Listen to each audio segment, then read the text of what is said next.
You could even get a mortgage. One click and you can be approved. I'm not sure by who or what country they're in. You deserve more from the mortgage industry. At AnnieMac Home Mortgage, we believe in the need for live human interaction during a very complex process. The kind of service and guidance which an app simply can't provide. Our customers are more than credit scores and income documents. They're individuals and families who live in and strengthen our communities. Their story is our story, and that story begins in a home. Chris Sawyer is an expert on providing superior customer service and in meeting the mortgage needs of current and future homebuyers. With over 18 years of experience in the industry, Chris is able to help customers migrate through the home buying and home financing process by using his wealth of knowledge as a well-qualified mortgage professional. And best of all, Chris is located in Cromwell, Connecticut, where he has helped hundreds of clients in Connecticut, Massachusetts, and Rhode Island make their dreams of homeownership a reality. Visit chrissawyer.annie-mac.com. Email him at csawyer@annie-mac.com or give him a call, 860-878-8730. Chris Sawyer, NMLS number 39345, corporate NMLS number 338923. AnnieMac Home Mortgage is an equal housing lender. American Neighborhood Mortgage Acceptance Company, LLC. DBA AnnieMac Home Mortgage. Lo-Fi Direct. Connecticut First Mortgage Correspondent. License Lender. Broker number ML 338923. Massachusetts Mortgage Lender and Mortgage Broker License Number MC 338923. Rhode Island License Lender. License number 201128110L. Call for additional details. Jones on first down, wide open, it's Barkley. And Saquon Barkley will take it into the end zone. Your best ability is availability. Saquon Barkley, he's great when he's on the field, but the problem is since 2018, he hasn't been healthy for this team. Look at this. They lob it to him. He taps it in off the glass. How about that? Porter Moser, I think right now is the best coach in college basketball, hands down. Vin's 2 for 3. He's done his part. Pitch is drilled to deep right field toward the pole, and it is gone. They don't mind not being what they were in the 90s as the best organization in baseball, because the Yankees are not, or even close to the best organization in baseball. You're trying to be the Rays, and the Rays do this for a reason. Like, you're the Yankees.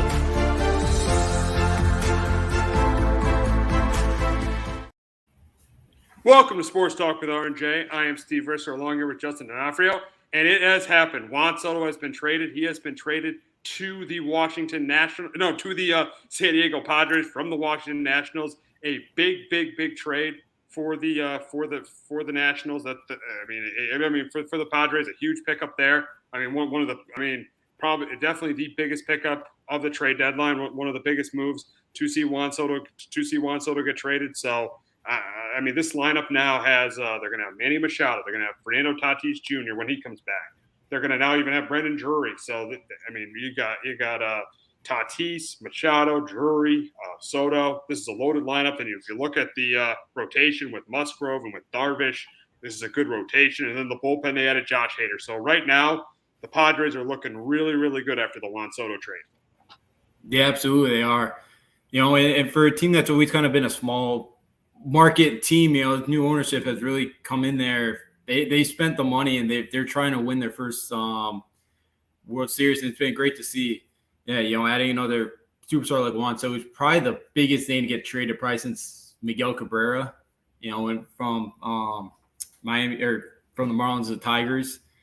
But yeah, Juan Soto, big. San Diego's had a really good farm system. They kind of guarded that, but they've done a good job of developing. So I bet they'll be back up there in a couple of years.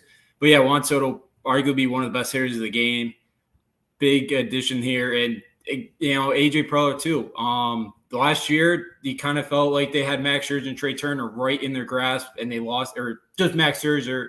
But, at the final minute there, the Dodgers came in and swooped in. And he made sure this year that the Padres made sure this year that was not going to happen again. They're going for it. They're probably not going to pass the Dodgers in the National League West here. But they're going to be a dangerous team there in whatever wild card spot they get. Oh, absolutely, yeah. I think that's right now, I don't think they're winning the West, but yeah, say they get you don't want to be the number 4 seed. That's why that Mets Braves series is so crucial this weekend, because you don't want to be that number 4 seed. Because if you're that four seed, or you're going to be facing the Padres, you're that 4 or 5, because the Padres will be the 4 or the 5 seeds. You don't want to be that other team facing the Padres in the first round, because I think you're going to lose. Because right now, I think the Padres are. We'll ask the question, but I think they're definitely one of the top teams in the National League. Yeah, they're right there. It's tough for me between them and the Mets because if DeGrom stays healthy and with Scherzer, that's a tough 1-2 combo right there to face in game 1 and 2 of a best of 3. But yeah, if it's in San Diego, they can get that 4. It'd be really crucial for them. But yeah, that National League wildcard, right? You know, Mets, Braves, that 4-5 matchup going to be a doozy. Yeah, but here's the thing. To me, I think they're a better team than the Mets and the Braves. I think the Padres, with the additions they made to the bullpen, getting Josh Hader, I think they got a better bullpen. I think they have a better lineup than at least the Mets. I don't know about the Braves. I think they have a better lineup than the Mets. So I think they are a better team than the Mets. I mean, and the Braves. I think they're a better team than the Braves. I think they're a better team than the Braves too. Yeah, I think they're a little bit better than the Braves. I'd still just take because I just think in a best of 3, you have Scherzer, DeGrom going 1-2. I know you have Scherzer, DeGrom going 1-2, but I'll take the Padres lineup and their bullpen over the Mets any day of the week. Yeah, absolutely. I know Edwin Diaz has been really good, but I just take so much stock in that starting pitching right there that, if those two can stay healthy, they're going to be tough. It's such a tough out. But yeah, absolutely. The Padres lineup 1 through 9 is right there with the Dodgers. There's not really an easy out much night, and the Padres really need it too because their outfield production has not been good this year. But yeah, just because of the 2 starters of the 1-2 the Mets kind of are going to throw out there, I think they're just a tad bit. I just put so much stock into those 2 right there. Yeah, we'll see. Now the big question is are the Padres the favorite to win the World Series? And I think it's close, but I'm going to say no. I think it's the Yankees who are the favorites to win the World Series. The way their season has been going this year, yes, their starting pitching hasn't been good lately, but the way they've played all year, I think it's the Yankees. But I do think the Padres are a serious contender. I don't think they're the favorite to win the World Series, but they're a serious contender to win the World Series. No, I don't think they're the favorite either. I think they're right there. For me right now, I think the favorite for me, I have the Dodgers. They're just complete. I know we'll get to the Yankees. I don't know. I still a little bit concerned about the Yankees right now. But I think with the Dodgers, that lineup's been really good. And I know you're probably not going to but I even think a guy like if they could fix the Joey Gallo, which I think is very possible. Yeah, add that guy off the bench too. I think it could be a very scary lineup. With that rotation, I think Dustin May could be back by the end of the year, or by sometime hopefully later August. So I think the Dodgers right now I think are a little bit better than the Yankees. So I'd probably put Dodgers 1, Yankees 2, Padres, Astros 3-4. Yeah, and you pretty much answered my next question. Are they the best team in the NL? And it's probably no, because you think the Dodgers are, and I still think the Dodgers are too. Yeah, I still think they're a little bit better. That rotation that they got veteran guys in there, I think they're just a tad better. But both those, but AJ Preller has done absolutely everything you do to try to compete with the Dodgers, try to knock them out this year. Oh, absolutely. That's going to be a great series to see those 2 teams go at it. That's going to be a lot of fun. I hope we see it because there's a chance we might not, because say the Braves or the Mets beat them in the first round, the Padres in the first round. But to be able to see a Padre-Dodger series, we saw it 2 years ago, but the Padres were not as good as they were now. I think a Padre-Dodger first-round series, is have those 2 teams play in the division series, is going to be really entertaining. Yeah, it will be. That'll be fun because we've seen that kind of rivalry the last couple of years here kind of really get going. So absolutely, that'll be a fun series right there. Braves Mets too, I think could be all 3 of those teams are going to be a fun match against the Dodgers. You all got some intriguing storylines in all 3 of those. But yeah, the Padres Dodgers probably the best one. Oh, absolutely. Yeah. Say you get Padres, Dodgers, you get Braves, you get the defending champions against the Dodgers, and they played in the playoffs 2 years in a row. And then you got the Mets with the New York market. So yeah, any of those stories are intriguing. But the Padres, before they got Juan Soto, they made another deal to upgrade their bullpen, and they traded for Josh Hader. They made a trade with the Milwaukee Brewers for Taylor Rogers. And yes, Hader's ERA is over 4, but that's very misleading because he is 29 for 31 in saves this year. For the Padres. So this is definitely an upgrade. And in my opinion, I think it's a significant upgrade. If you look at Taylor Rogers, he's 28. He has 28 saves, but he's 28 for 35. So Rogers has 7 blown saves, and Hader only has 2 blown saves. So I think this is not just an upgrade for the Padres, but I think this is a significant upgrade for the Padres. And honestly, I don't know why the Milwaukee Brewers traded Josh Hader. Yeah, the Hader. I don't know why either. I wonder if the small market he's going to cost 17, 18 million. Just try to get something for him now, and that's the only thing I could think of. But they shouldn't. And yeah, that ERA is really misleading because I think he had like that 2 bad outings, and one he gave up like 9 runs or something and got like 1 out. So yeah, like he's still one of the best closers in the game. Probably is the best one in the game. Taylor Rogers is really struggling. So yeah, Josh Hader, his stuff's just electric, and yeah, adding that back into that bullpen there, which that bullpen's been good, but adding a guy like Hader there, that's pitched in the postseason before as well. Just another huge addition there by San Diego, and they didn't really have to give up any of their top 6 prospects for that one, which helped them get Juan Soto the next day.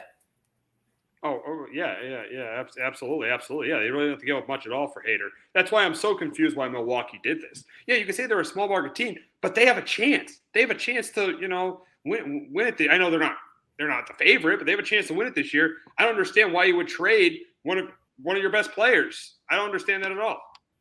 I have no idea with that staff. I know the lineup's not great, but with that starting staff they have, they could give anybody a run for the money, especially in a short series. So yeah, I'm with you. I was a little confused, I guess, because the Brewers want to get something before they lose them and have to pay them $18 million. But I'm with you. I think the Brewers have a shot at this thing with their pitching staff. So yeah, it doesn't make much sense. I know they have Devin Williams as well, but you use Williams in the 8th, Hader in the 9th, and that's just a nasty kind of that's tough for teams to beat there if they're trailing the 8th, 9th inning to face Williams and Hader.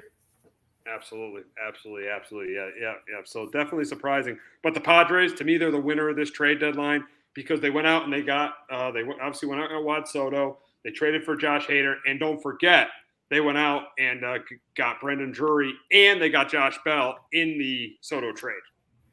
Yeah, Padres, I'm with you. They're big winners. Yeah, Josh Bell's been playing really well since the start of June. Brandon Drury, too, has had a really, really nice year. And he's a nice piece there. If he's just coming off the bench, or he can play pretty much anywhere as well. So, yeah, he's a nice guy, start or even come off the bench and he kind of play wherever you need him to. So, yeah, 2 other really nice additions there by San Diego, and they're really going for it. And these next couple of years, you got Soto here for three chances to win a World Series. So the Padres are going for it. They absolutely are. They definitely are. Now, moving on to another team that made a big deal, and on Friday, the Mariners traded for Luis Castillo. They got him from the Reds, and he adds to a rotation with Logan Gilbert, Robbie Ray, and Marco Gonzalez. So this rotation for the Mariners is really, really good. They got a good bullpen. My only concern is their offense. The offense is my only concern. But the big question is this team a World Series contender with Castillo? And I absolutely think they do. Now they got a bona fide ace. They got a good bullpen and a lineup that has some potential. I know it has underachieved a little bit, but has some potential. Julio Rodriguez, he's on the DL. Anaherio Suarez is good. Winker's good. They haven't played. I don't think either of them have played up to their potential this year, but they're good. So I think this lineup, and until you got Todd France too. So I think this lineup doesn't need to be great with this bullpen and with this rotation, but if this lineup improves, I don't think they're not going to catch the Astros, but I do think they're a World Series contender. I think there's a very good chance they could face the Yankees. Castillo's facing the Yankees today, but there's a very good chance we could see the Mariners and the Yankees in the division series. Yeah, I think it's very possible. I think it's a scary team to face because, Castillo's a guy I know we both wanted to come to New York. They need that bona fide ace, and Cole just gave up a 3-run shot. Yeah, I talk about Suarez. He hits a 3-run homer. Last night he hit a 2-run homer in the first inning too. So he's starting to get hot. So that's definitely going to help the Mariners there. And we'll obviously get to Garrett Cole. We're going to get to Garrett Cole. We're definitely going to get to him. But yeah, look at Suarez. So if their bats start to get hot, I definitely think this Mariners team can make a run, especially making this move, because they're beating the Yankees right now without their best player, without Julio Rodriguez. Yeah, Ty France is an all-star. As you mentioned, he's still banged up. So, yeah, absolutely. This Mariners team's got scary. There's a lot of hype around this team. There's been, they haven't been in the playoffs since 2001. There's a lot of hype around this team, and it didn't start off pretty. But, yeah, I think we talked a couple weeks ago. They needed that ace guy in a Luis Castillo. Is that guy in October to come in here? Logan Gilbert's good. I know the Yankees hit him pretty good last night. George Kirby's come up from AAA, pitch well. Robbie Ray's, had not been as good as advertised. Year, but he's been better than he was at the start of the year. Yeah, he's starting to get it going a little bit, pitch a little bit better. I think this Mariners team, they got a lot of young guys, and I think they are still behind. They're still in that second tier behind the Yankees and Astros, but I absolutely could see them in a short series knocking off either Houston or New York. Yeah, I wouldn't be surprised at all if this Mariners team makes a run to the World Series. I would not be surprised at all. Seeing the way they played the Yankees this week, I wouldn't be surprised at all if they make a run. Now, some other moves yesterday. The Twins trade for Jorge Lopez, the closer from the Orioles. Yes, the Twins needed a closer, so good move for them. But I think the bigger story is seeing where the Orioles are. I'm a little bit surprised what their approach was at the trade deadline to sell and not go for this. I mean, this could be a miracle season for the Orioles. I know they don't have a great team, but they're 52-51. They got a chance. They're only, I think, a game and a half out of the last wild card spot. I just don't. Again, I don't understand why the Orioles, with having the season they're having, what are they telling their fans now with the season, with the year they're having? Now they're going to give up. I just don't think that's the right move for the Orioles. No, it's not. Carlos Santana just went yard. Carlos Santana just hit a home run. Wow. We got something to talk about when we talk about the Yankees. Yeah. Let's just say that. And the guy I went to the game with last night, he just texted me about Garrett Cole already. Did he? So we got some stuff to talk about when we talk about the Yankees. Oh, yeah. Yeah, Cole, this is why I wanted Castillo. But, going back to the O's here, I think it was the GM or owner was kind of saying that the probabilities are not on their side, and that's why they did this, to try to get better for next year. Probabilities. Stop looking at the analytics. You have a shot to have a miracle season. I don't get why you would do this. You trade your best closer. I don't get it at all. I know. I don't either. And he's still got a couple years of control left, I thought, too. But I just don't either. I don't get it. You're right there, and I know it's a tough division, but you're still ahead of Boston.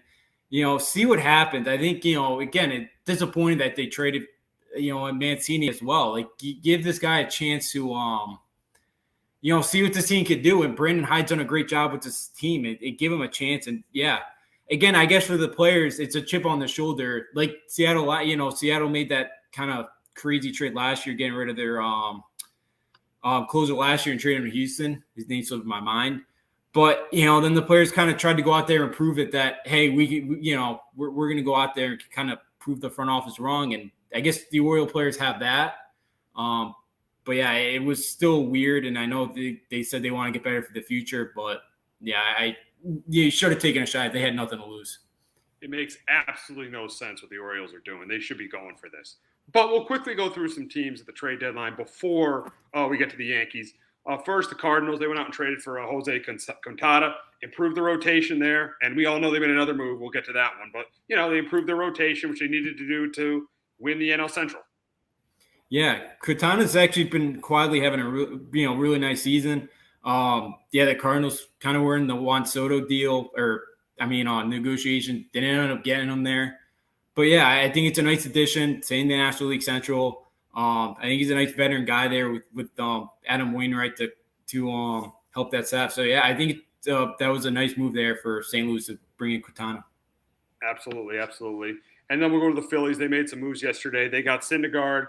They added an arm to the rotation. They got an arm in the bullpen in David Robertson, and they got a bat in Cassius Marsh. I think pretty much just improving what they need. No splash moves, but I think the Phillies are just improving on what they need to try to make a playoff push, try to get one of the wild card spots. Yeah, absolutely. We know Dave Dombrowski is he goes for it. He'll take his chances. So I think very quietly made some nice moves. Noah Syndergaard's been pretty good this year, but again, coming off Tommy John at the first year, pitching, down the stretch here, we've kind of seen some guys, their arms wore down first year after Tommy John. So we'll see how he does. But that bullpen's been horrible for a while. David Robertson's done a really nice job with Chicago this year. Goes back to Philly. I think that's a nice guy. And Brandon Marsh, a young center fielder who's had a pretty nice year for the for the Angels. So, yeah, I think they're in a really nice piece here for the Phillies and trying to get one of those final wildcard spots in a tough NL East. Absolutely. So now we'll go to the Yankees, and we got our big story. We got what should be our number one concern, and I think Garrett Cole is a concern right now. Since the All-Star break, Cole has not pitched well at all. He was okay against Baltimore. Wasn't great against the Orioles. Got the loss in that game. Then against the Royals, he gave up 5 runs in 1 inning. He was lucky it wasn't 6 because Judge robbed the home run to start the game. And let's be honest, that's a Royals lineup that's not good at all without Bobby Witt Jr. So that I don't consider that a good start. And then today is absolutely pathetic. Should we have concern for Garrett Cole? In my opinion, I think we should have concern for Garrett Cole because he's not pitching well right now. He's not pitching like an ace. He's not pitching like a top level pitcher. He's pitching like a number 2. He's not pitching like a number 1, and there's got to be concern. Yeah, there's got to be a little bit. A little bit. Yeah, look at the last 3 starts. Man. Yeah, I know it's not been good.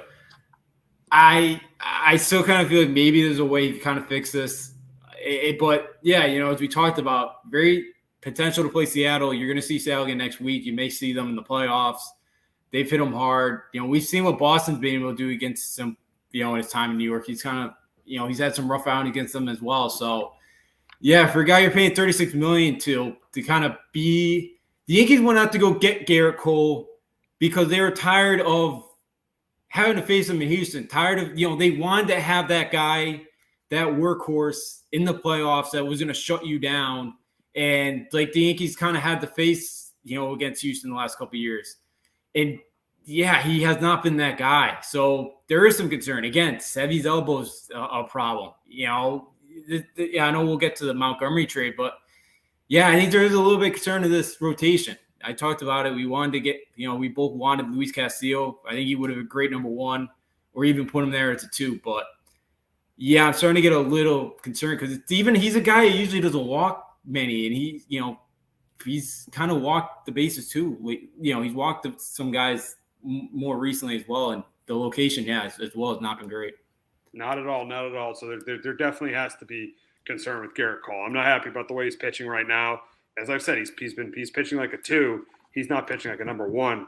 But yeah, the Yankees couldn't get Luis Castillo. That they're facing him today. But at least they were able to get Frankie Montas, which is I think is definitely going to help this rotation. I like this move. They made the right move getting him because they needed to get Frankie Montas because this rotation has not been good recently. I mean, Tyone, we saw him last night. He hasn't been pitching that well. Sevy's hurt. Herman, even in the absence, hasn't been pitching that well. And we've seen the way Garrett Cole's pitching. So this team needed to make a move. And I definitely like getting – I know Frankie Montas isn't great, but he's really good. I think he's going to help this rotation. Yeah, absolutely. I think he does. Again, he's not going to be a number 1, but I think he's a guy that could be a 2 or 3. Either him or Ness are probably going to be a game 2 starter. So, yeah, I think, Montas has done a really good job in Oakland. And I think he's a guy that can kind of come in. It definitely helps. Hopefully he can eat some innings. Jared Kelenic just 1 yard. Another home run. 6. Yeah. This is a nightmare. This game's over. There's no way the Yankees are winning this game, especially without Aaron Judge. No. This game's over. And especially with Castillo on the mound, too. Absolutely. Yeah. This game's over. Yeah. So going back to the Yankees, they big to get this guy. They need him, especially now we're seeing with Cole really, just hitting the fan right now. It was a nice get. Again, he was probably the second best starting pitcher on the market. They lost out Castillo, number 1, so they got the number 2 guy. And I think even a guy like Lou Trevino, who's done pretty well over the years as a closer, even with Clay Holmes kind of struggling a little bit lately, he's a guy maybe Matt Blake can be able to fix here and help him as well here late in games as well, because I don't think they're going back to Chapman anytime soon. And, maybe Trevino could kind of help him end the game situation as well to get some final outs. Yeah. And going back to Garrett Cole, now this Garrett Cole thing is becoming a story because, all right, he wasn't great against the Orioles. Okay. Not giving that 1 bad inning against the Royals. Okay. Now it's a story. He's given up 3 home runs in 1 inning. Now this is a story that Garrett Cole has been struggling. Yeah. And there was another hanger. It just kind of, big kind of sad in the middle of the plate. But, yeah, it's frustrating. They meant $36 million you're paying this guy. And, yeah, he's not been good. he's just not been good since the All-Star break. Location, it is getting worrisome here. Because I don't know when you're going to set you back. Can you guarantee Nestor to keep pitching the way he has? And again, Clark Smith may be a guy that they have to call up to make some spot starts. I don't know. You remember Debbie Garcia? He had an 80 ERA in AAA. He just got demoted to AA, and he still has an 80 ERA down there. So you're not seeing him anytime soon. But yeah, so for Cole, it's getting very concerning because as you mentioned, the Royals lineup's not great. The Orioles lineup is okay, but yeah, Seattle's a playoff team in that lineup, and he's struggling right now. Yeah, and this lineup, this isn't the lineup he's going to see in the playoffs either. I'm not 100% sure if Ty France is playing or not, but we know Julio Rodriguez isn't playing, and he's their best player. So this isn't even the lineup he's even going to face if he faces the Mariners in the playoffs. No, but next week, because they're playing, Seattle next week, I think he's supposed to start Monday or Tuesday night. Ty France, he's supposed to come back this week, and Julio Rodriguez sounds like they're hopefully he's going to be back for the Yankees here, so he may get that full contemporary lineup next week. So, it's not the full roster, the full lineup you're going to see yet, but it possibly could when you go to Seattle next week. So, yeah, it's very concerning right now the way he's pitching. Absolutely, without a doubt. So we'll talk about another move the Yankees made in the rotation, and for me, this was the worst move they made at the trade deadline. And there was no need for them to make this move, was to trade Jordan Montgomery for Harris and Bader. We don't need another position player. Our offense is fine. Our offense is one of the best in the league. It's going to get even better when Stanton's back. I don't understand how we trade a starting pitcher, why we trade Jordan Montgomery. I know his record is 3-3, and he hasn't pitched great in his last couple starts, but I don't understand why we traded Jordan Montgomery. This is by far Cashman's worst move at the trade deadline. They need depth in this rotation. And looking the way this rotation, the way it's been pitching, it hasn't been good recently. They need depth in the rotation. Montgomery hasn't been great, but he's had a decent season. I don't understand at all why the Yankees traded Jordan Montgomery. That move made no sense to me.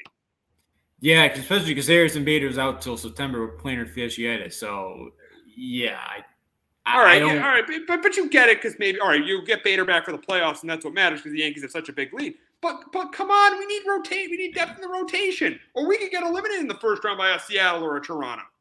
Yeah, absolutely. Now, my first thought when I heard this trade was, okay, that must mean Pablo Lopez is coming over. But that was mine too. When I was in line trying to get into the bleachers yesterday at Yankee Stadium, that was my first thought as well.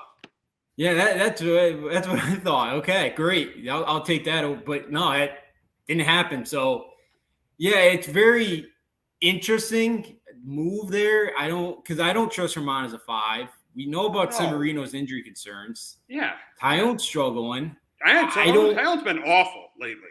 Yeah. He's not been good either. It's concerning. We don't really need another offensive piece. I know Bader's, defensive run save is very good. I think he's +7 this year, something like that. But yeah, I don't get it. I don't get why, because he's not great offensively. You do a little bit. He's fast, but I didn't really understand that move at all by Cashman. I thought he had a great trade deadline up to that point. I agree with you, but very, very interesting one that they did trade Jordan Montgomery. They don't get another pitcher to come back with it.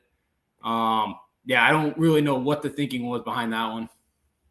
Oh, not at all. Not at all. That is a trade I clearly do not understand at all. I just don't understand the Montgomery trade. I just don't understand that one at all.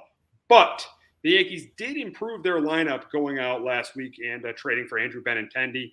The thing about it is Benintendi struggled 1 for 17 so far, has had 6 walks. I'll give him that. He has gotten a base seven times, but he hasn't really been able to hit so far.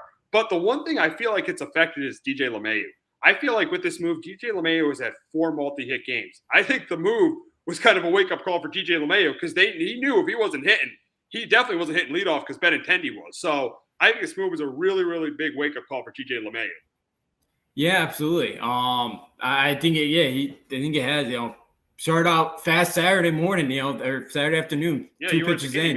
Hit the home run very early on in that game. Hit another one Sunday. So yeah, he's really picked it up so far, and they need him to at the top of the order. Especially the way Judge has been swinging the bat. Again, if you can get on, been an automatic. Again, it's very, it's a very good chance that Joe's is going to knock you in, and especially with saying now as well. Hopefully, kind of get better. Keeps them. Kind of they need somebody to step on that lineup, but yeah, I like the Andrew Benintendi move. I just think he's probably trying too much right now. I think he just, hopefully going on the road this weekend kind of helps him a little bit. But yeah, I just think he's just trying to do too much at the plate right now. But yeah, again, I love the walks, and Kansas City over the weekend, I seemed like all 4 games, they rather pitch to Judge than Benintendi. Like they gave nothing to Benintendi to hit. Yeah, which makes no sense. That's why that team is a bad team. Why would you not get Benintendi anything to hit? You saw him and he only hit 3 home runs when he was here this year. Yeah, he hit for a high average. Granted, he hit for a high average. But he only hit 3 home runs. Yeah, I know that right field porch out there is tough for a left-handed hitter to knock out of there, but yeah, come on, the right field porch. There's no way Benintendi has came close to hitting the ball in the right field porch. No, I'm talking for I meant for like Kansas City. That's why it's home. I think his home run numbers are down. Gotcha. He hasn't come close yet. Yeah, here. I just think he's just trying too much right now. Hopefully, yeah, he'll again. He's a professional hitter. I think he'll figure it out, and I think he'll be a great addition to this lineup. And defensively too, I think he's got better over the years. So yeah, I really like this move that Cashman made. I guess too, they tried to offer Gallo in this trade, but Kansas City denied it for how bad their lineup is. Yeah. No way nobody was taking Joey Gallo. Except LA. Oh, except LA. Yeah. But that's what I mean. And yeah, we'll get to Joey Gallo. Thank God that guy is gone. Thank God Joey Gallo is gone. A total disappointment when he was with the Yankees. Yeah, I liked him. I did with the Rangers because the power he could have, but he's just not built for New York. And again, some of the quotes that was kind of out there about him, talking. I do feel a little bit bad for the guy. It's been hard, but I can't believe the Dodgers gave up their second round pick from 2 years ago, who was supposed to be a first rounder, but had Tommy John, I believe, and he dropped the second round. He's had control issues because I was looking him all up, but he's the Yankees' number 10 prospect. We just got that for Joey Gallo. That I will take that any day of the week. So, yeah, something I think probably I won't be shocked if the LA Dodgers can fix them. But, yeah, huge move there huge for the Yankees to get rid of him because, yeah, it just did not pan out at all, unfortunately. Thank God they found one team to take him. So because it was a disaster. His career was a disaster for the Yankees. Yeah, that again. I don't remember too many trades that were worse than him. I was because I remember Lance Berkman got traded over. He didn't do much, but at least he had over 200. That was probably one of the worst trades Cashman's made. Absolutely. Completely unnecessary trade, and Gallo proved why it was this year. So totally unnecessary trade by Brian Cashman making that move. But all in all, I feel like it was a good trade deadline for the Yankees. They upgraded the rotation. They got another bat. They got another guy who could hit for average with Benintendi, and the guy from the Cubs they got is pretty good. You like that guy from the Cubs? Yeah, he's been good at these kind of underrated moves. I'll be the first to say I didn't really like the Clay Holmes move, but he was great last year. So yeah, I think it's a great move. Submarine guy, 5 years control. I'll take it. I'll take it. I think it's a nice pickup there for Cashman. Absolutely. So yeah, so good trade deadline. Just the Montgomery move. The Montgomery move bothered me, but all in all, good trade deadline for the Yankees. Yeah, absolutely. I think Cashman did what he had to do. That this team got a little bit better.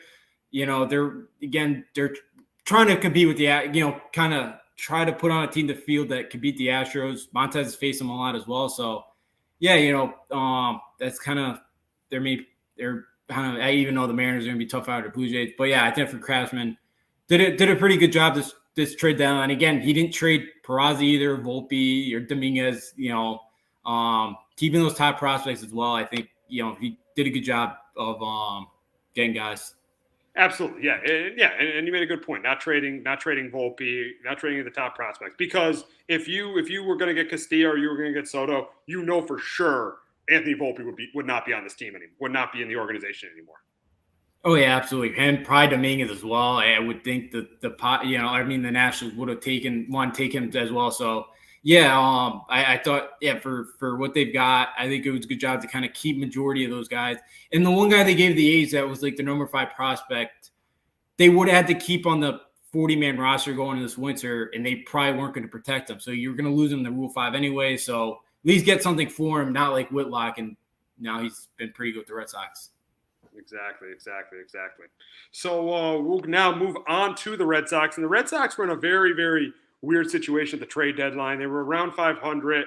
Did they really want to go for it or not? I think they kind of were didn't really have an identity. They kind of were half and half because they traded Vasquez, they traded for Pham, and they obviously traded for Eric Hosmer to improve. Hosmer's not been great, but that's going to improve their situation at first base. He's better than Franchi Cordero. He's better than Bobby Dahlbeck, that's for sure. So for the Red Sox, I mean, the real reason why the Red Sox are in this situation is because it goes back to the offseason this year where they didn't improve where they needed to improve.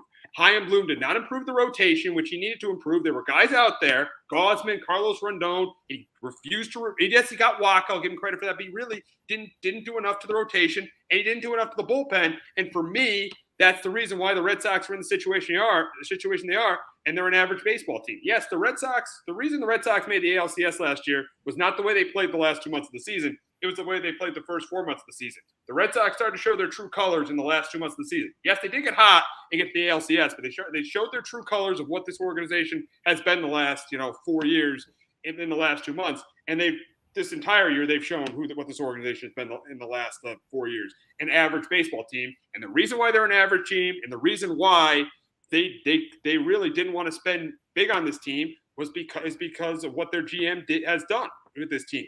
He has not gone out and made a big splash in the 3 years. 2.5 years. Chaim Bloom has been a general manager. He has not made a big splash. Yes, that Story. That's about it. Story, yeah, I'll give you that. Story, yeah. Story, yeah. I'll give you that one. But a big splash where they need it, like a big starter or a big guy or a really good guy in the bullpen. He hasn't done that. Yeah, because they could have paid that to Rendon, that $22 million they gave this Story. I think Rendon's making 22. So they could have gone that could have gone to Rendon. But yeah, so actually this was a couple weeks ago too. Buster Olney was talking their pregame show or one of those shows, and the Devers contract, 8 years, 168, they offered him. He was insulted because they compared him to Matt Olson. So, and Buster Olney said he does not think they're giving him $300 million either. So yeah, possibly losing Bogaerts and Devers. And yeah, as you mentioned, this is just going back to they're not making a splash. You're the Boston Red Sox, and you're not going to pay your 2 big superstars, because Devers, I think, is a borderline top 10 player in this game. And Bogaerts is a really good shortstop as well. So, yeah, bullpen-wise, they didn't do much. He said, Chaim Bloom, I think, said that nothing really kind of came along. They kind of had options, but it wasn't the price that they wanted. They traded Vasquez, who's a key member in that locker room, and then I thought, okay, that probably means JD Martinez and Valdi are gone. They stayed. So yeah, it was weird. You brought in Tommy Pham. It was a weird, deadline. And yeah, Chaim Bloom just has not made that spot. And, and Andrew Fried was the guy before Chaim Bloom at Tampa Bay. Look what he's doing with LA. He's I know. He's the difference between him and Bloom. Freeman has learned in a big market, you got to make big moves. Now, Chaim Bloom's in a big market, but he's running this like it's a small market team. You can't run the Red Sox like it's a small market team. And that's what he's been doing. No, you can't. You're not going to survive, especially in a town like Boston where they're going to get on them. They're already on them very, they've been on top of them here pretty much most of the, since its downfall here in July, of just not getting the guys that they needed, not kind of going out and re-signing Bogaerts or Devers, signing them to long-term deals. So, yeah, it's, I don't know if this is the case or not, but it's almost like Henry and Kennedy, the 2 owners, were like, after Dombrowski, like, hey, let's take a different approach. I don't know if that was something as well where Dombrowski saves a ton. I know they don't want to go over the luxury tax anymore like Dombrowski did, but, I don't think they're really coming that close. And they got a lot of free agents this offseason. Of all these going to be free agent, Martinez, I think Arroyo maybe, they got some free agents coming up. and I don't know how many of them are coming back. It could very possibly be a new core next year. And, it'll be year 3 for him. So, and he did not have a warm welcome either after trading Mookie Betts. So, and especially because that was the start, trading Mookie Betts. And they have clearly lost that trade because Jeter Downs does not look like he's a major league player. Kind of Wong's been in AAA. And Verdugo's been average. He's been average. Yeah. And Mookie Betts has been killing it. So, yeah, it's been tough for him. And he better make a splash this offseason or get Bogarts and Devers long-term deals because, the Boston fans are not very appreciative of him right now. And when the Red Sox traded Betts, the thing with me is, all right, you'll trade Betts, but use that money you were going to use on Betts to improve the rotation, improve where you needed to improve the rotation, improve the bullpen. And in 3 years, they've absolutely not done that. Last year, they got lucky last year because their offense was good and they pitched really well in the first 4. Their starting pitching was really good in the first 4 months of the season. Guys like Pivetta and Eovaldi overachieved. So you were able to have a really, really good record. But, since really the trade deadline last year, this has been – I know they got the ALCS, but this has been an average team. They've had an average record. And that's because their GM is not making the moves, the big splashes in areas where they need. And I know Bloom doesn't like to spend money. But why did the Red Sox win World Series? Because they spend money. Theo, he spent the money. He spent the money going out and getting a Kurt Schilling and getting a Keith Volk, trading for a Josh Beckett, and then signing him. Those guys helped him win World Series. Then you look at Dombrowski. Dombrowski spent the money by going out and trading for Chris Sale and trading for Chris Sale, going out and signing David Price, and then they traded for Chris Sale, and I think they re-signed Chris Sale too. So you have to spend money in this market to be successful. That's why the Red Sox, I know they've had a really good farm system, but another reason why they've won championships is they've spent money. In big markets, got to spend money. Chaim Bloom has got to realize that, and he still hasn't realized that. No, it's crazy to think about. Yeah, you hit it. They have not spent money in outside of Trevor Story. Outside of Trevor Story. That's the only guy they spent money on. But the problem with going out and getting Trevor Story is that didn't fill that they were already a good offensive team.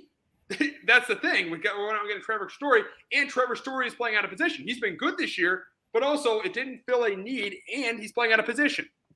Yeah, and it feels more and more every day like he's gonna be the replacement for Xander Bogaerts next year. That's what it seems like, more and more. And yeah, you could give Bogaerts more money because Bogaerts is a better player than Trevor Story. You could have gave that, as I mentioned, that other money to Story. You could have gave it to Rondon. You could have gone out and grabbed a couple relievers with that money. Yeah, he just had not figured it out, and the fan base has been on him about it. Even Schwarber, especially the way with Cordero and Dahlbeck have looked. Schwarber came in last year, and he kind of changed the whole approach to that team in the lineup because Schwarber's great at taking walks, and that team was the last going drawing walks until he got there, and then they finished 3rd or 4th in that time span he was there in walks. So. Yeah, even bringing back a Schwarber would have helped. So, yeah, it's just I don't really understand it. And I know, and I thought it was going to be more of a combination of bringing in Tampa Bay and still spending, but it's been a lot more just trying to be the Tampa Bay Rays in a big market. And, yeah, that does not work in Boston, especially if you're not winning. They do not take that very well. And it's, again, I don't think his job's on the line or anything unless this team really falls apart.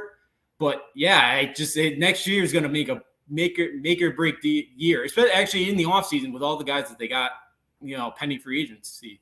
Yeah, if they don't sign a Devers and they let Bogarts walk and don't give Devers a big deal, Chaim Bloom, and then say they have a bad year next year, Chaim Bloom's going to get fired. Yeah, absolutely. He probably should, because if Bogarts is gone – and if they don't re-sign Devers, they let him walk as well. Yeah, there's no way that fan base is going to support that team anymore. And especially now with the Patriots starting, it's going to get this team doesn't get, I know they took the first 2 against the Astros, but this team doesn't really get rolling soon. It's going to turn into all Patriots talk, and everybody's going to forget about the Red Sox. Even though I don't think the Patriots are going to be good, those fans are attached to that team because of what Brady and Belichick have built for the last 2 decades. Yeah, absolutely. And maybe it's probably be a mediocre Patriot team as well, like the Red Sox have been this year. But yeah, nobody's going to care. They're going to spend all their time, getting ready for that, and probably even the Celtics too. That'll be getting going. Oh, definitely the Celtics. Once they get going with Jason Tatum and Jaylen Brown, we'll see what happens with Jaylen Brown with the Kevin Durant stuff. But having Jason Tatum, they have a superstar for the next 10, 15 years, so they'll be really, really into the Celtics in that town. Oh yeah, absolutely. So yeah, the Red Sox better turn this thing around very, very quickly, or they're clearly going to be the number 3 team in town. Oh yeah, absolutely. Because the Bruin fans are not happy with Don Sweeney. It seems like they're probably going to have to go to a rebuild very soon. And yeah, even Fenway's attendance lately is kind of taking a dip. So it's starting to get to the point right now where the fan base is starting to kind of get uninterested with this team. And unless you sign Bogarts or Devers in that couple of weeks, it's probably going to continue to be that way. Absolutely.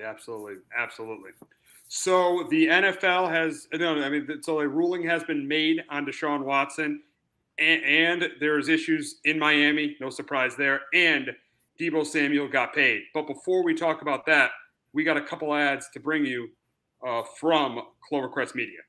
Do you have a 401k and some savings for future retirement, but don't even know if it's enough to live off of? How much is enough? How often are you thinking about it? The team at JPEX Financial Group can help set your mind at ease. We specialize in creating strategies in the planning and managing of your financial, educational, and investment needs. We help clients pursue their investment goals with sound financial strategies.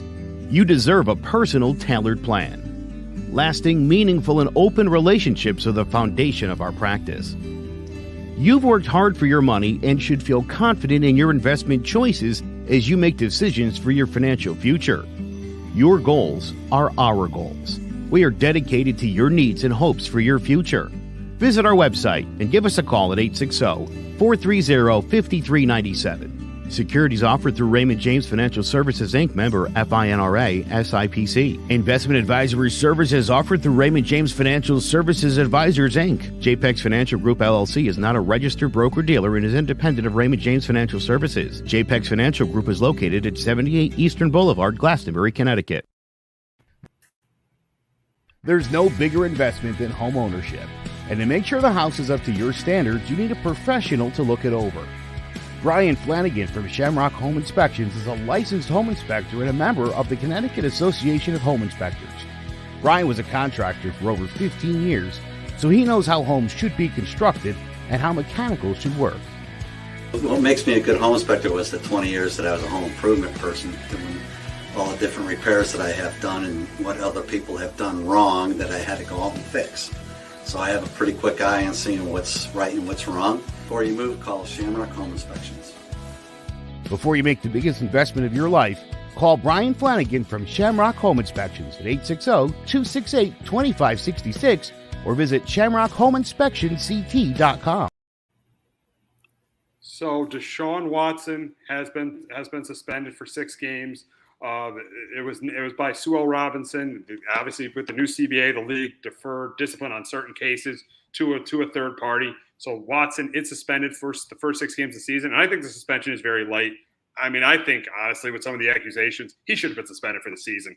And that's what the league wants. The league wants him to be suspended. Now, the league has until tomorrow at 9 a.m. to appeal the suspension. And the thing is if the league appeals it, it goes back to Roger Goodell or his designee. So there could be a very good chance if this goes to the league that this thing's going to drag on for a while, and Watson might get a bit longer suspension, but the suspension may even go into next year if this thing gets if the league appeals tomorrow. But Watson suspended for 6 games. I think for what he was accused of, this is very, very light.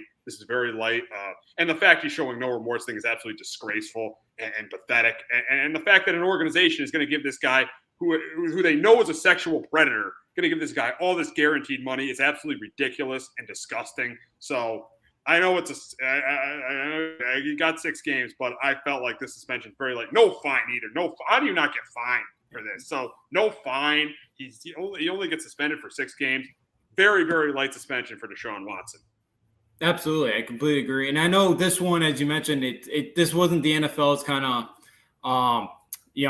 this came down with the judge who made the decision, the 6 games. But I think the league should try to come out, try to get this thing longer because they've been so inconsistent with, these types of suspensions. Go back to the, Look, even Calvin Ridley, like, he's getting suspended 17 games for doing for betting on his team.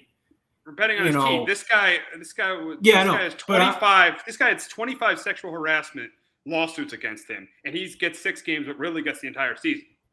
Yeah, that's he bet on his team to win too. Like I just Ridley's getting the whole season, but Watson gets 6 games for doing this. It's ridiculous.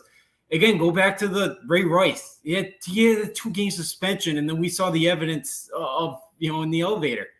Like the NFL, they really could have came down on Deshaun Watson and really made a statement. If they decide to kind of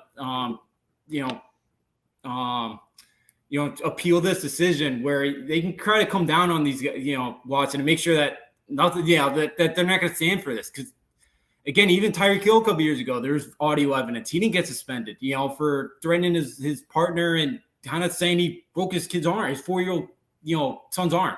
They've been really inconsistent. I know they tried to go to the judge now, but it's still not good enough. Yeah, 24 civil lawsuit cases. I know 23 of them have been kind of settled with, but still. Sexual assault. There's still 5 cases that haven't been settled. It's ridiculous. And pretty much, with the suspension, the Browns pretty much are accepting the fact that he did this stuff to at least 5 women, and he's in the locker room. It's absolutely disgusting. Yeah, absolutely. And you made a good point too. He has not apologized at all. He hasn't. He just keeps denying it, which makes it even worse, I feel like. So yeah, he hasn't even really came out and kind of apologized for his actions. It's ridiculous, and I think he's out there Monday after the decision signing autographs and all that. And again, the $1 million. And who are the fans that want autographs from this guy? That is so pathetic. It's so sickening. There should have been one Browns fan that wanted an autograph from this guy. That makes me sick. Yeah, it's just it looks terrible again for the league. It's another black eye for the league. Like this Dolphins stuff going on right now, the Dan Snyder stuff. We'll get to that. We'll get to the Dolphins. Yeah. So it's another black eye, and again, he's gonna be losing what, 600,000, something like that. Like again, it's ridiculous. It's ridiculous that how the Browns structured the contract. It's ridiculous, and I hope they appeal, and I hope he does get a longer suspension because he deserves to. They only have 6 games for all of this, for a case that's taken almost a year and a half, 2 years to kind of figure out, and there only be 6 games. It's very disappointing, and definitely should be a longer one. Absolutely, and you brought up the inconsistency of discipline in the NFL. They put this into the new CBA so this would get avoided, and now they go to a third party, and it still is a suspend. It still isn't right. So it's just the issues with discipline. There's 2 of the worst things. The two worst things in the NFL is lack of racial hires and inconsistency on discipline. Those are the 2 worst. The lack of the diverse hires and inconsistency on discipline. That's the 2 worst things the NFL has going for them right now. Yeah, absolutely. They do, and it's a bad look. They have not really handled most of these cases very well. And yeah, as you mentioned, they tried to kind of fix it. It didn't work, and we'll see if they kind of appeal it, or the league appeals it. But yeah, the league's, it's been a huge black eye for the league the last couple of years with these sexual allegations and trying to figure out suspensions and all that. So yeah, that's been a huge black eye under Roger Goodell's tenure. Huge, too. Yeah, as I said, diversity in their hires and discipline has been the biggest. Goodell's done a lot of good things, but those 2 things, diversity in coaching hires and discipline, has been the 2 worst things that have happened in Goodell's era as commissioner of the NFL. So let's just assume that Watson is suspended. The NFL doesn't appeal tomorrow, and Watson is suspended for those 6 games. And in the 6 games, they will play without him. They open up at Carolina. Very easily could be Baker Mayfield against the Cleveland Browns. 2nd game is home against the Jets. 3rd game, home against the Steelers. 4th game in Atlanta. 5th game against the Chargers at home. And the 6th game against your team, the Patriots, at home too. So I think they go 2-4 in this stretch. I think they lose to Carolina. I think Baker Mayfield's pumped. I think they lose to Carolina, which would be an upset, but I think they lose to them on the road. I think they beat the Jets at home. I think they lose to the Steelers. They lose to Mike Tomlin in that Thursday night game in Cleveland. I think they beat the Falcons, lose to the Chargers, and then lose to the Patriots. So I think they go 2-4 in this stretch. How do you think the Browns will do in this stretch? Yeah, I completely agree with you. I think they go 2-4. That Jet one could be tricky. It could possibly, but yeah, I think 2-4 is probably their most likely one. Maybe they could steal one at Carolina, but yeah, I agree. If Baker's the starter, Baker's going out there winning that game. That's probably Baker's greatest game of his NFL career we'll watch. But yeah, I think probably 2-4 in that stretch. Tough NFC or AFC North. But yeah, it's a tough kind of start to the schedule there. They're looking for those 6 games are at home at least, so maybe they could try to steal one or two of those. But yeah, I see this Cleveland team going 2-4. We've talked about the last couple of weeks. Brissett's a serviceable quarterback, but yeah, he's not going to go out there and go put up 30 points a game. They're going to have to really rely on their running game, which is very good, but will it be enough? Yeah. We'll see. It'll be very interesting to see what happened. Just assuming that the NFL doesn't appeal tomorrow. Overall, are the Browns a playoff team with him missing the first 6 games? I don't think so. I think they just missed the playoffs. I think they finished 9-8. I think if he does play, this is a really good team because this is a really good roster. They got a good offensive line. They got obviously Chubb and Hunt as running backs. They got Amari Cooper. They got a good defense. So I actually think this team is going to, win like 7 of the 11 games he's going to play. I think they're going to win games with him there. But I don't think they come out of the hole they dig themselves in the first 6 games. So I do think they missed the playoffs by a little bit. I think they finished 9-8 and missed the playoffs. Yeah, I think they go 8-9 because that second, when he comes back week 7, at Baltimore, they don't really have too many gimme games. Really the only ones at Houston and probably even at Washington's gonna be a tough one. So yeah, I think they got a really tough schedule. So yeah, I think they go 8-9. I think I agree with you. It's a really talented team. Deshaun Watson, when he's on the field, it's like a top 10 quarterback out there. So we could put him in position, but yeah, I just think there's too much of a hole to dig. I think they go probably 8-9, and that won't be enough, especially in a very tough NFC North where all 4 teams are good enough to make the playoffs. No. Yeah. Oh, absolutely. I don't think the Steelers. I think the Steelers with Kenny Pickett that they're gonna and Mitch Trubisky, they're gonna have trouble. But obviously they've been a great organization for years. But yeah, obviously the top 2 teams, the Bengals and Ravens, are Super Bowl contenders.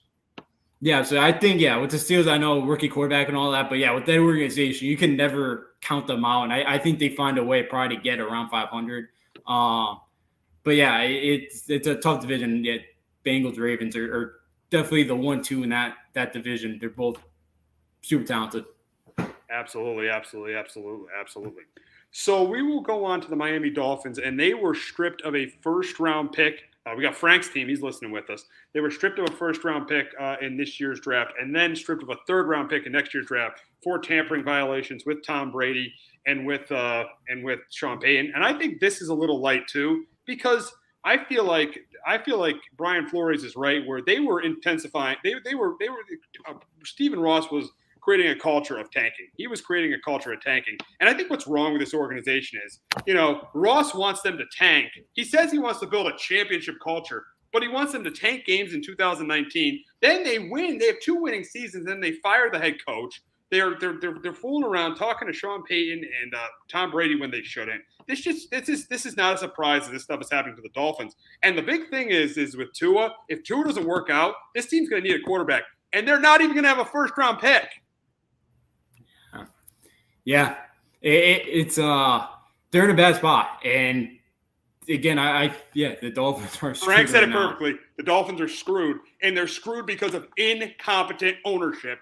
The front office is a major issue. Stephen Ross, I got to say, is one of the worst owners in sports. I mean, to have this happen, and Frank has said it, it's pretty sad what the Dolphins have become. And yeah, the Dolphins, I mean, you go back to the 70s, they used to be They were the best. They were a top franchise at in the Larry Zonka and Bob Greasy days.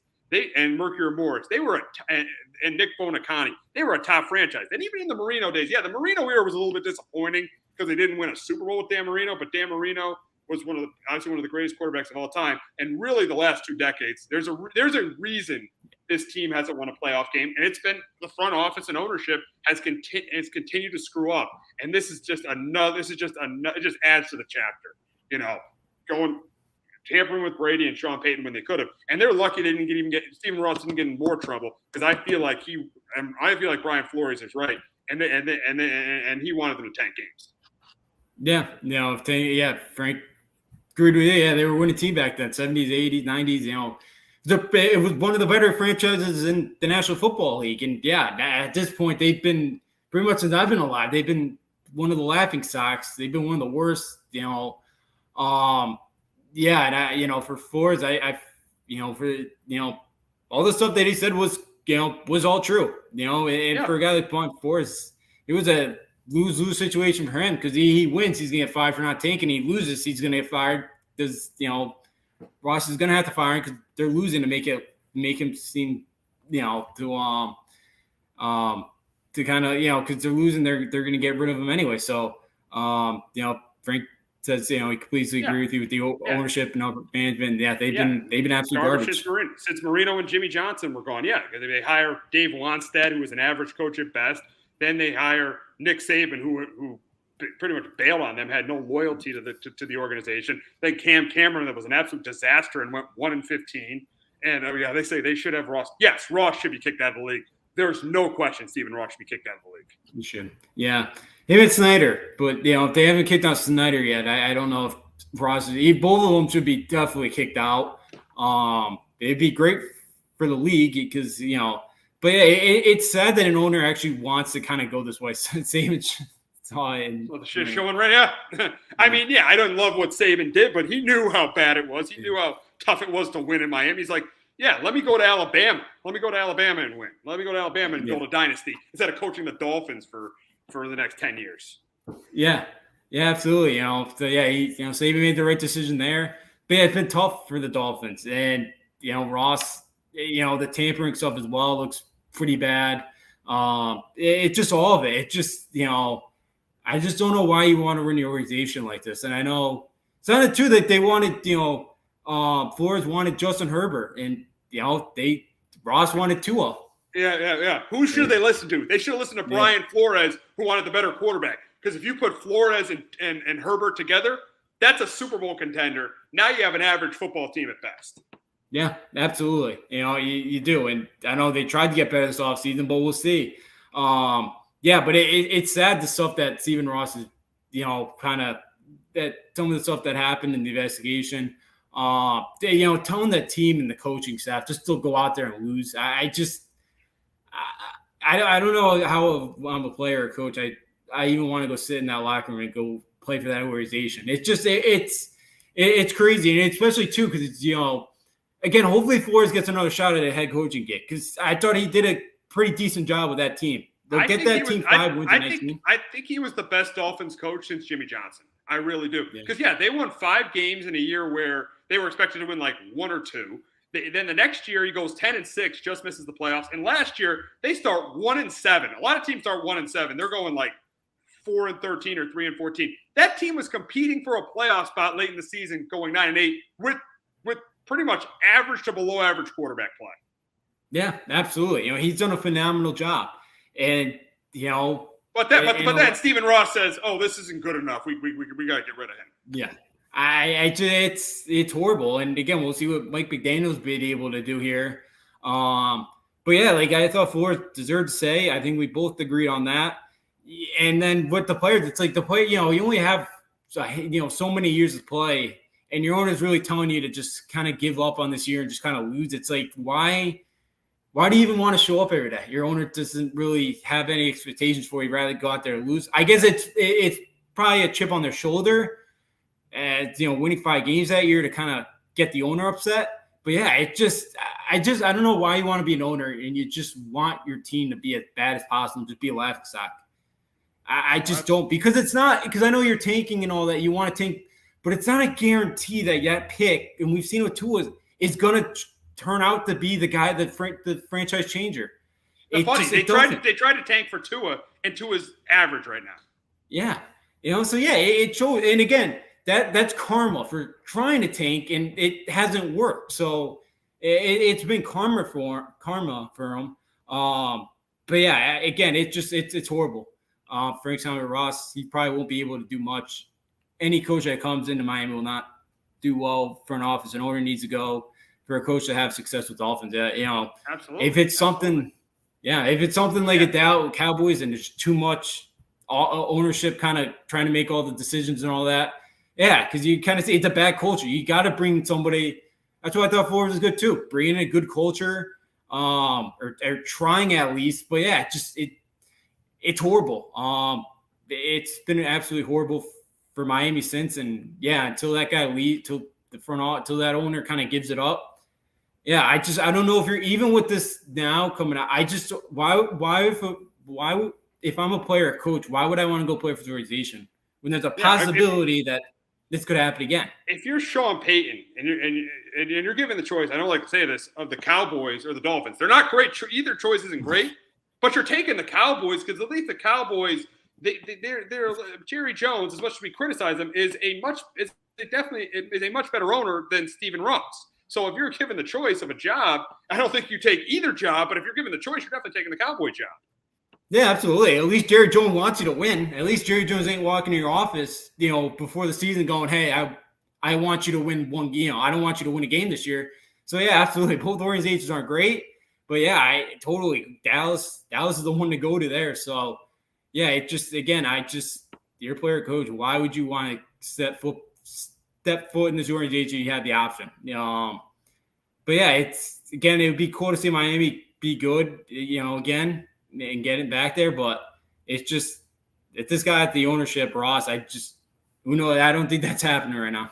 Yeah, I just feel like as long as Stephen Ross is there, this team will not be Super Bowl contenders. I just feel like that's pretty much the case at this point. So yeah, Dolphins docked a first-round pick, and this could be a year where they desperately need a quarterback. So things are not looking good for the Miami Dolphins. But we got to go to a team where things are looking good for, and that's the 49ers. Last week they announced that Trey Lance is going to be their quarterback of the future, and they've just signed Deebo Samuel to a 3-year, $75 million deal, getting paid over $20 million a year. This is the year of the receiver getting paid. DK Metcalf just got paid, A.J. Brown, Tyreek Hill, Devontae Adams. This is the year of the receiver getting big money, and Deebo Samuel got his. Yeah, absolutely. Yeah, and he's been really good with the Niners. But you got a young quarterback stepping in here, so it's good to have a weapon like this that you can use all over the field as a pass catcher. We even saw him run the ball last year, playing the running back spot with all the running backs that they've had banged up over the years. So, yeah, I think Deebo Samuel, he's been an electrifying player. He's had a really good start to his career. So, yeah, I think it's a good move here for the Niners to hold on to him. And yeah, he's had a really nice career so far, and hopefully will kind of be a nice help for Trey Lance as he steps in and gets a starting quarterback role. Yeah, and you talked about how they use him in the running game, and that's why he's a perfect fit for San Francisco, because so many guys that run the football are good fits. He's so versatile too. If he went to another team, you may not be as effective because they probably wouldn't use him in the run game. The way the 49ers use him in the run game and with Shanahan's zone blocking scheme, he just fits so perfectly for this team. So I'm really happy for him that they got this deal done. Yeah, absolutely. I think, because you can use him in so many ways. He's a guy, too, that could kind of be a return man for you as well, because he's just that electrifying. So, yeah, as you mentioned, he does so many things well. He can really help a team and really kind of, give defense coordinators a headache, because you don't know what they're going to do with him offensively, if he's going to go run a route, or if he's going to come over and get a sweep. So, I think it was really good for the Niners to hold on to him and figure out a deal with him. Absolutely. And the big question is will the Niners in the next 3 years win a Super Bowl with Deebo Samuel? And I think they will, because I really like the way the Niners are structured. I like the defense with Bosa and Fred Warner. I like the offense with George Kittle and Deebo Samuel locked up. And I think they finally got that quarterback that's going to get him over the hump. I think Trey Lance is going to finally get this team over the hump. The issue with the Niners in the Kyle Shanahan era is they had 2 10-point leads in big games. In the Super Bowl, they had a 10-point lead, and they had a 10-point lead in the NFC Championship game. And the reason they didn't close those games out was they were not good enough at the quarterback position. I believe with Trey Lance that they are good enough at the quarterback position. That's why I think in the next 3 years, you will see the 49ers winning a Super Bowl. I disagree. I'm not sold on Trey Lance yet. You're not. No, I didn't like what I saw. Listen. I don't think he's a great quarterback. I just think he's in a. This is the best situation a quarterback has gotten into since Patrick Mahomes, and you could argue it's a better situation with Patrick Mahomes because of the talent around him and the offensive coaching around him. Yeah, I think that definitely helps. I think that definitely helps. We haven't seen a lot of him throughout his college career either. I just think there's a lot of unknowns. And there was a scout a couple weeks ago and an executive saying this is like a Christmas present if Trey Lance is to start over Jimmy Garoppolo.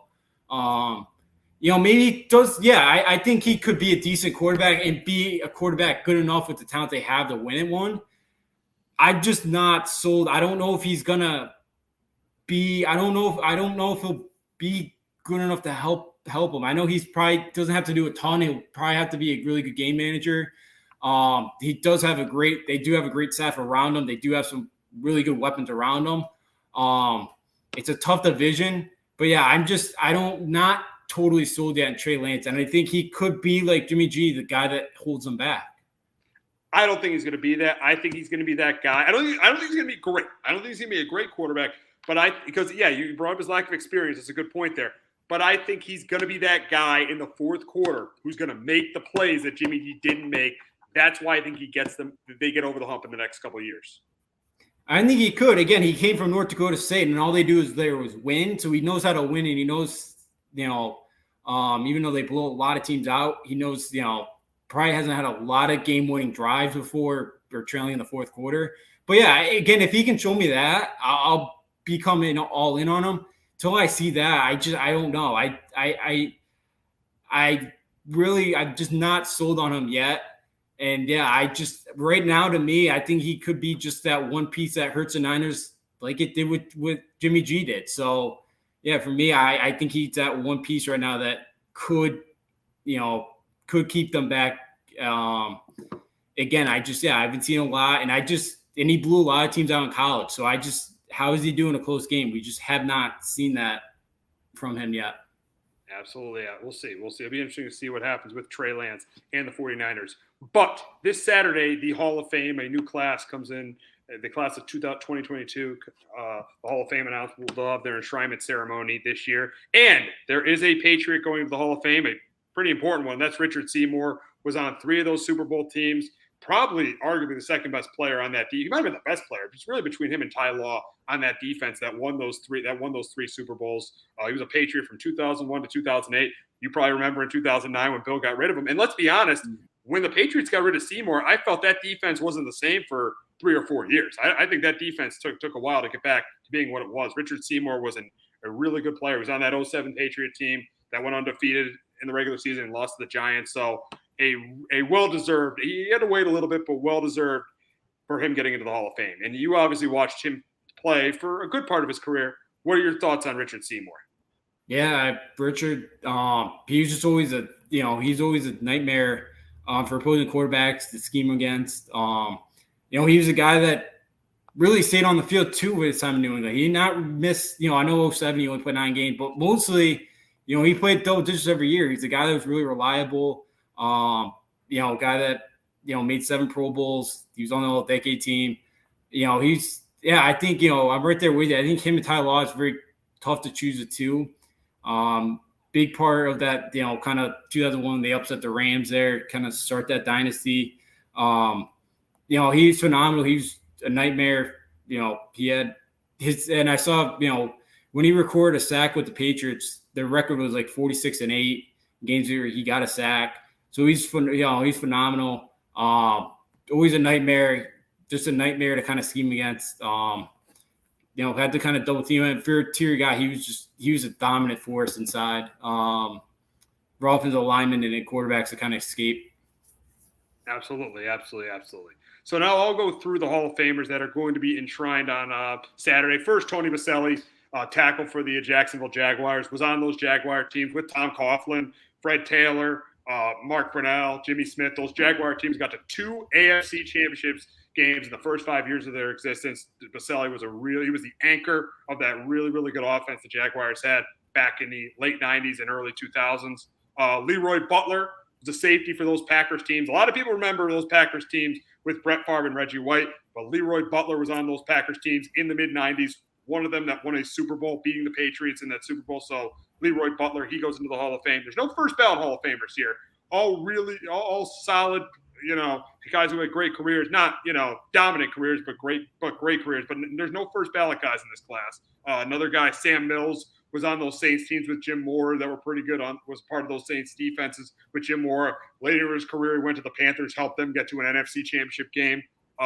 Bryant Young, longtime 49er defensive tackle, was on those 49er teams. Kind of after their dynasty, he was on those teams. He was on the Niners from 94 to 2007, but he was the Niners' best player, one of the Niners' top defensive players for a while. Cliff Branch was a receiver for the Raiders in the 2 years, too, with Kenny Stabler and with Jim Plunkett. Was on, I think, 3 of their Super Bowl teams. Cliff Branch, he's going to the Hall of Fame. And lastly, Dick Vermeil, the longtime Philadelphia Eagle coach, led them to Super Bowl 50 against the Oakland Raiders, lost that game. But he got his revenge in the Super Bowl in 1999 when he had Kurt Warner in the greatest show on turf, won a Super Bowl over the Tennessee Titans. So that is the class that is going into the Hall of Fame on Saturday. And we will close out the show with some unfortunate news. Vin Scully yesterday passed away at the age of 94. He was a legend. This guy was a legend in broadcasting. Any baseball announcer modeled what they did after Vin Scully. I mean, he was the long time play-by-play announcer of the Los Angeles Dodgers, and he also did work for NBC. His classic call was in the 86 World Series with Mookie Wilson. Behind the bag, it gets through Buckner. Here comes Knight, and the Mets win it. That was a classic call by Vin Scully, a true legend as a sports broadcaster, and I think the greatest baseball broadcaster of all time. Yeah, absolutely. I think he may be the greatest broadcaster of all time. And I think, he's probably right there to a John Madden of what he means to the sport, and like the first kind of guy you think of to a sport, and you think Vin Scully baseball. Doing Dodger games by himself for 67 years is amazing. And just the stories he kind of told as well were always good. I love listening to Vin Scully. He's just, he's one of the best. My big one, that 88 call. The Gibson one. Yeah. That was great. That's another great one. He's got so many great calls. We could be here for hours kind of talking about him. But, yeah, he's one of the best all time. Just with his voice, the soothing voice that he had, the stories he kind of told. Doing the games by himself for that long is amazing. And he always kept it entertaining. He's just such an icon. And absolutely, I think, anybody in broadcasting wants to kind of be like Vin Scully, but there'll never be another Vin Scully, and it's very unfortunate to kind of see his passing. But it's just amazing what he did for the game of baseball.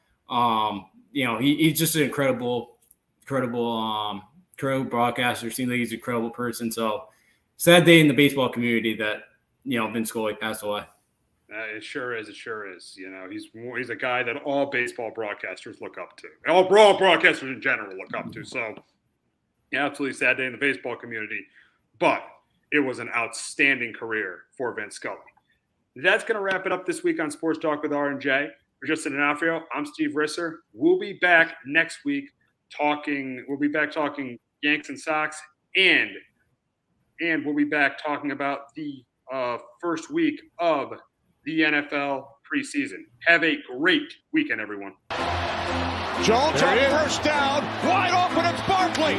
and Saquon Barkley will take it into the end zone. Your best ability is availability. Saquon Barkley, he's great when he's on the field, but the problem is since 2018, he hasn't been healthy for this team. Look at this. They lob it to him. He taps it in off the glass. How about that? Porter Moser, I think right now is the best coach of college basketball, hands down. Vin's 2 for 3. He's done his part. Pitch is drilled to deep right field toward the pole, and it is gone. They don't mind not being what they were in the 90s as the best organization in baseball, because the Yankees aren't even close to the best organization in baseball. You're trying to be the Rays, and the Rays do this for a reason. Like, you're the Yankees.